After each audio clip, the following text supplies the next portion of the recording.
everybody, how's it going? This is Jeff from Tri-Lakes Performance DIY. I got another video for you guys today. Today I will be talking to you guys about flaring brake lines. Now, flaring brake lines is not a skill that you would use every single day in a shop, at least in most cases. Guys up in the north, you guys run into a lot of rusted brake lines a lot more than we do down here in the south, so it might be a good skill for you guys to know. And it may be a refresher for you guys. Maybe it's something you haven't used in a while. Use this video for that. Maybe it's your first time doing brake lines, so that's awesome. We love that. We love teaching you guys a new skill. So yeah, I'm gonna cover you guys how to flare brake lines. Gonna do run some brake lines with you guys, show you how that all works out.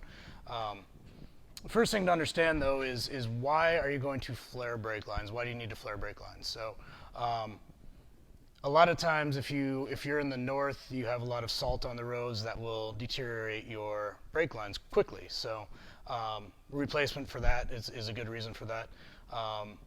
In this case here, this is our 64 Impala Lowrider project that we're working on. I'm going to be cutting some new brake lines. We went with a chrome master cylinder on it. I'm going to be running some new brake lines throughout all of it.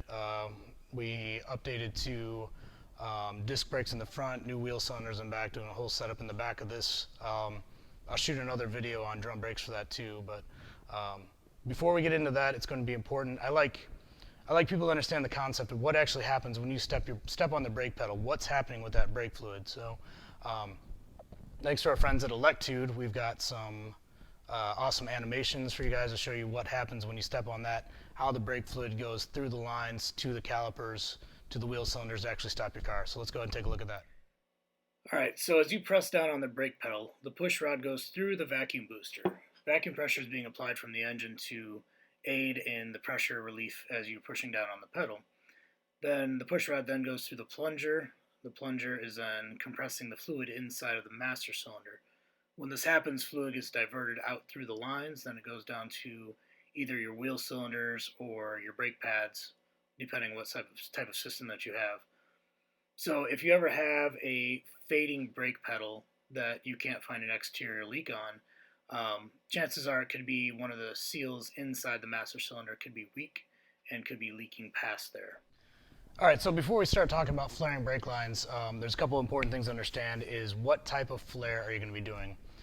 Is it a single flare? Is it a double flare? Typically, the majority of the time these days, we're going to be using a double flare. What that means is we're going to take the metal, we're going to bend it over once, and then we're going to take it through and we're going to peen it over again. The type of flare you're going to use is going to be determined by what type of fitting you're using. And like I said, most of the time it's going to be a double flare anyways. So before we get into actually flaring the brake lines, I want to give a huge shout out to our sponsors, SP Tools USA. They hooked us up with some really cool brake line equipment. They sent me their traditional flare line kit, a brake bending tool, and some of their one of their brake cutting tools, which is very helpful. You'll be seeing me using those throughout as I'm going through on the Lowrider project. So yeah, big shout out to them. Go ahead and check them out, sptoolsusa.com. If you go through, you're looking at it, something you need to purchase, if you put in the coupon code TRILAKESDIY, that will get you a 10% discount on your purchase. So go ahead and check them out. A bunch of great guys, super quality tools. We love using all their stuff.